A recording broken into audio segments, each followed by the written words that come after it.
Saludamos al licenciado Rodrigo Gómez de la Torre. Él es miembro de la Comisión Nacional de Salarios, fue también dirigente de la Cámara de Agricultura del Ecuador.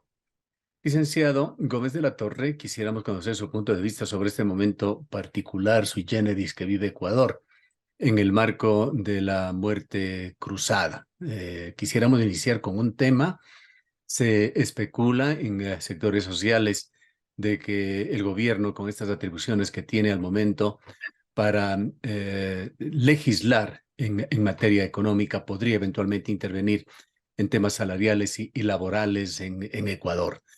Quisiéramos un análisis sobre el tema, su visión pragmática, objetiva, de qué es lo que puede y qué no puede hacer el gobierno en esta área. Muy buenos días, Gustavo. Gracias. Grato saludarte y grato saludar a todos quienes nos siguen. A ver, creo que es importante reconocer que el presidente, en el contexto de la muerte cruzada, puede emitir decretos económicos, decretos urgentes en materia económica, perdón. En ese aspecto ha emitido ya el decreto de revisión tributaria, completamente acorde. Se ha hablado ya de un decreto en materia de zonas francas, completamente viable porque trata temas arancelarios inclusive y desarrollo productivo. Y vamos a recordar que desde el año 2011 se han emitido a través de leyes económico urgentes en periodos ordinarios revisiones en materia laboral. Por ende, tiene que ver, no se puede hacer una reforma al código, no se puede cambiar el tema salarial tal vez, que además no es competencia del Ejecutivo, sino es potestad del ministro del Trabajo, las revisiones salariales, pero sí creo que se pueden tomar algunas definiciones puntuales en materia laboral que permitan generar empleo, ya que el tener empleo pleno, el mover la economía es materia económica. Obviamente ahí no vamos a poner temas como si el 13º o el 14º, pero sí hay otros aspectos que pueden ser revisados de manera profunda para corregir ciertas distorsiones existentes en el código y dar espacio a que ese 70% de la gente que no tiene empleo pleno pueda acceder a uno. Ahora, es evidente que en este periodo que será de entre 3 meses y medio, 4 meses y medio más probable, a 6 meses en el que el presidente Lasso siga en el poder hasta que se instale ya un nuevo gobierno, tanto en el Ejecutivo como en el Legislativo, él va a tratar de construir en alguna medida ese modelo económico del que tanto habló y que poco se ha hecho en los 2 primeros años.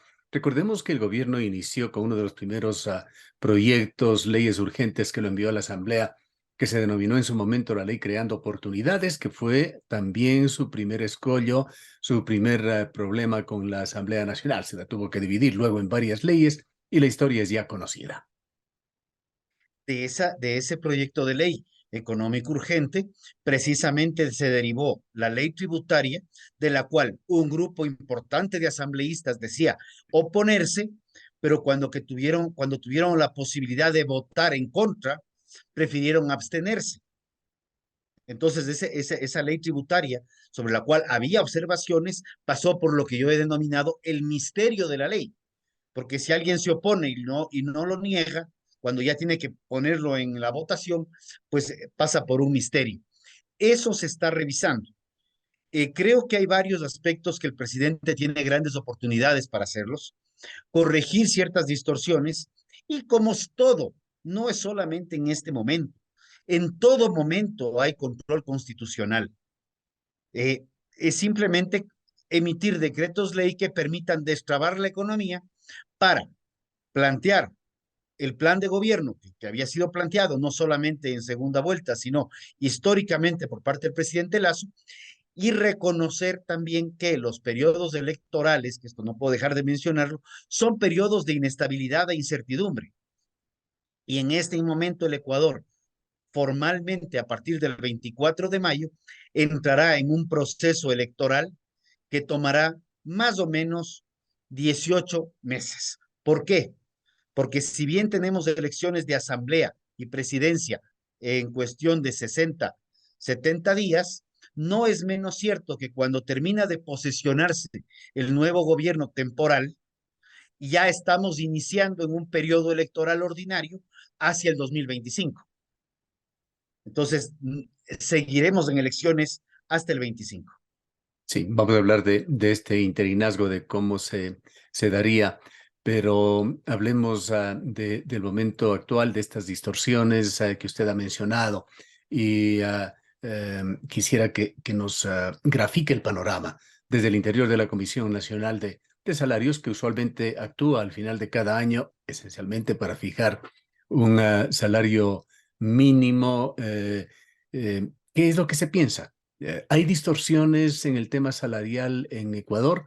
Ecuador me parece, si no es el segundo, tiene el tercer sueldo, en el peor de los casos, sueldo mínimo vital o sueldo básico entre los países latinoamericanos. Hay una serie de análisis que se hacen en estos días.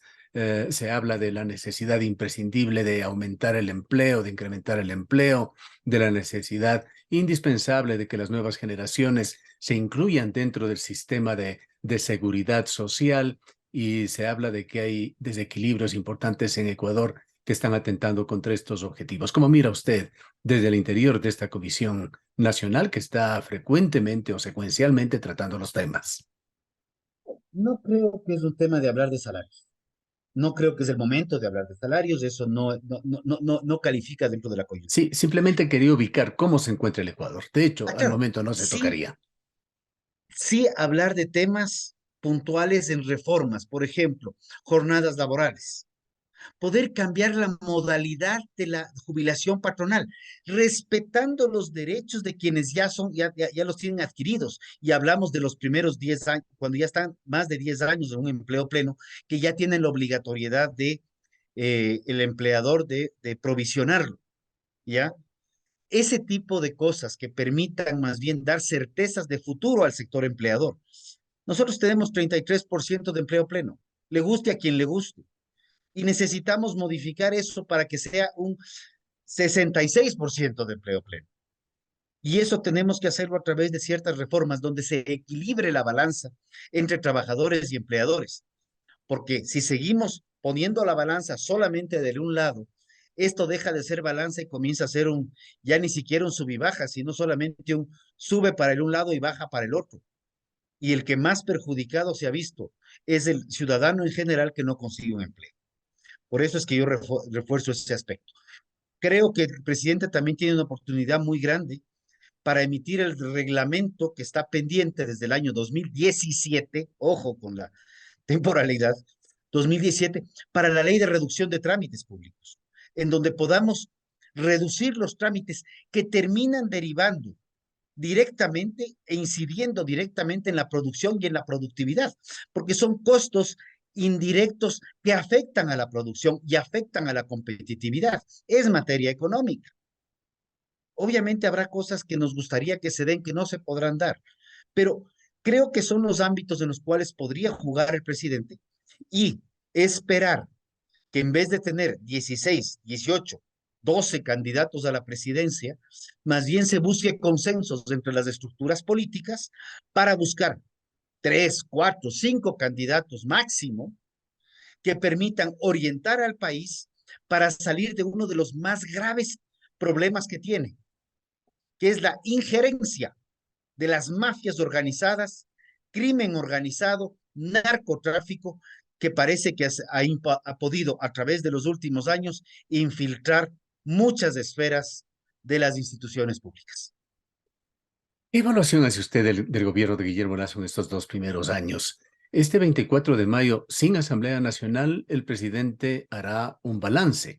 Hay muchísimos aspectos que no se han manejado bien en Ecuador, que están generando gravísimos problemas. Usted se ha referido una vez más a este gravísimo del descontrol delincuencial que continúa generando macabras noticias como lo que sucedió este fin de semana en Montañita. Pero en materia económica, ¿en qué medida el presidente Lasso ha cumplido con las expectativas que generó? Creo que se generaron muchas expectativas, al igual que la gran mayoría de gobiernos. Cuando tiene uno una asamblea en contra y ciertas instituciones en contra, no es fácil gobernar. De hecho, el Ecuador no es un país de fácil gobernabilidad. Sin embargo, sí creo que ha habido aspectos en los cuales se ha avanzado. Personalmente creo, y lo digo firmemente, la lucha contra la desnutrición crónica infantil, yo esperé un resultado más rápido del INEC, que anunció resultados preliminares para el mes de noviembre del 22, luego migró a febrero del 27 y ahorita pateamos la pelotita a septiembre. Creo que eso es fundamental porque es un punto de partida. Y ahí uno de los aspectos fundamentales es educación. Creo que ahí tenemos una deuda. Creo que las decisiones adoptadas previo muerte cruzada con respecto a la declaración de terrorismo, a ciertas acciones que se den más allá de grupos puntuales, fue fundamental. Necesitamos un trabajo organizado entre Fuerzas Armadas y, y Policía Nacional para combatir el narcotráfico, y las capturas que se han dado evidencia de eso. Creo que es un punto positivo. Tener la caja fiscal en orden es positivo, al igual que es positivo los acuerdos comerciales que van a terminar lamentablemente demorado su aprobación hasta tener asamblea. Es positivo el ámbito del canje de deuda por ambiente que se ha dado con respecto a las Islas Galápagos. Se lo podría dar en otras zonas geográficas también. No es positivo la primera reforma tributaria, que si bien apoyó a poner en orden la caja fiscal, fue un golpe muy fuerte para la clase media principalmente. Y no hablo para los que ganaban más de $2,000, sino para los que ganaban menos de 2,000, que dependían mucho de su flujo de caja, de las deducciones tributarias que se las hace a inicio de año con los anticipos que se van reteniendo desde los empleadores. En general, creo que el gobierno pudo haber hecho más, lo reconozco y lo digo así abiertamente, pero creo que el gobierno ha dado estabilidad en lo macro, lamentablemente no en lo micro. Y sí creo, y lo he mencionado varias veces, sí creo firmemente que la lucha frontal contra el narcotráfico y crimen organizado ha sido uno de los principales problemas que ha afectado también en la parte política al presidente, porque ha generado aspectos de oposición muy fuertes. Y lo vemos cuando lamentablemente vemos a un alcalde que entra a posesionarse y va con su equipo de seguridad cargando ametralladoras y fusiles de asalto, lo cual nos deja entrever que algo no cuadra. Al margen de determinar grados de responsabilidad en las funciones del Estado, ejecutivo, legislativo y otras, en lo que ha sucedido y está sucediendo en el país, lo cierto es que hay resultados globales que dan cuenta de que la economía se está desacelerando, que Ecuador está produciendo cada vez menos, que hay temas en los cuales el presidente de la República ha tenido no solo incentivos, sino incluso presiones, como el de focalizar el subsidio a los combustibles, que no ha podido realizarlo o no le ha interesado hacerlo. El déficit fiscal se está disparando, se indica que en este año podría cerrar en $5,000 millones, lo cual no es buena noticia, que la obra pública está prácticamente paralizada. Esto es evidente aquí en el Austro, en donde tenemos una situación que raya con el desastre en las carreteras. La importación de insumos productivos ha caído casi un 20% en los últimos 2 meses, y el crédito está restringido, tanto para las empresas, y esto está afectando incluso en el consumo de hogares. Esta es la película del momento. Lo dije, no creo que han sido 2 años bollantes, creo que ha habido varios temas. El tema del subsidio a combustibles, para mí, la decisión adoptada de volver a congelar los combustibles, particularmente de diésel, es un retroceso, no es un avance, es un retroceso, y ha sido por los chantajes de las mafias organizadas. ¿A quién le conviene el subsidio al combustible diésel? En términos reales. Les conviene al narcotráfico, le conviene al crimen organizado, porque por otros lados se podían tomar ajustes. Y es así. Y tenemos la situación del tema de gas, por ejemplo, cuando vemos que para Cuenca se organizó muchísimo mover el gas desde el Golfo hacia Cuenca por el tema de la industria de la cerámica tan importante en el Austro. Y vemos una planta de bajo alto que está más bajo que alto porque se sigue hundiendo. Es un absurdo. Y más bien ahí yo sí creo que todavía hay mucho por hacer en la lucha contra la corrupción y la lucha para destrabar y transparentar todos los procesos de contratación pública, no solamente actuales, sino principalmente del pasado, e ir sacando adelante las cosas que buena falta le hacen al país. Para hablar un poquito del interinazgo post-Lasso que vendrá después de las nuevas elecciones, ¿cómo ve usted este tema de las candidaturas que van surgiendo hora a hora en este proceso electoral express que se ha armado en Ecuador? Fernando Villavicencio, uno de los primeros en anunciar su candidatura, de alguna manera marcó la cancha, señalando que en esta ocasión será un enfrentamiento entre correísmo y anticorreísmo, pero se ve que hay múltiples opciones y muy difícilmente se hará lo que sonaría lógico, disminuir el número de opciones sobre las que pueda actuar y decidir el pueblo ecuatoriano. Por allí en este fin de semana apareció un nuevo candidato auspiciado por el Partido Social Cristiano con una idea global que nos da de una especie de mercenario y además mercenario con ciertas relaciones directas con lo que ha sido el correísmo, el señor Topic. En todo caso, más allá de esos personajes que van surgiendo, de las viejas figuras que también anuncian una y otra candidatura, ¿cómo ve usted este panorama? Caras nuevas con pasados conocidos, con pasados antiguos. Eh, Confío en el Ecuador todavía. Tengo confianza en que la clase política va a buscar tener un candidato de consenso o por tener el menor número de candidatos, como lo había mencionado, 4 o 5 candidatos, no sé realmente cómo termine, porque parecería que los egos y las vanidades todavía prevalecen. Lo que sí esperamos, y yo creo que aquí viene el otro lado de la tortilla, no importa cuántos candidatos haya, también hay una responsabilidad directa del ciudadano en informarse por quién va a poner la rayita. Y esa rayita tiene que ser una rayita contundente pensando, uno, en que quien va a la presidencia por 18 meses. Y dos, que tenemos elecciones en el 25. Entonces creo que es un momento de informarse a la clase política, quien gane el interinazgo, podemos llamarlo así, este periodo electoral corto, pues creo que debería pensar en no sentarse a cuestionar lo malo, sino ver qué ha sido lo bueno y tal vez reforzar lo bueno y dejarle que el próximo gobierno haga las auditorías del caso. Porque si nos quedamos ahorita en las auditorías, que muchos van a querer por confrontación politiquera barata, lo que vamos a hacer es estancarle durante 18 meses adicionales al Ecuador.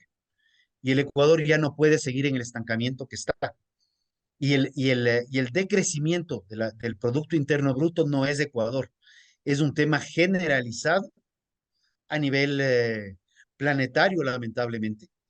Y más bien el Ecuador, por temas de crecimiento, por temas de Producto Interno Bruto, por temas de inflación, más bien en comparación con el resto de países, estaba comenzando a dar luces de estar en los mejores lugares, no así en el tema de empleo, por las distorsiones que hay en la norma laboral.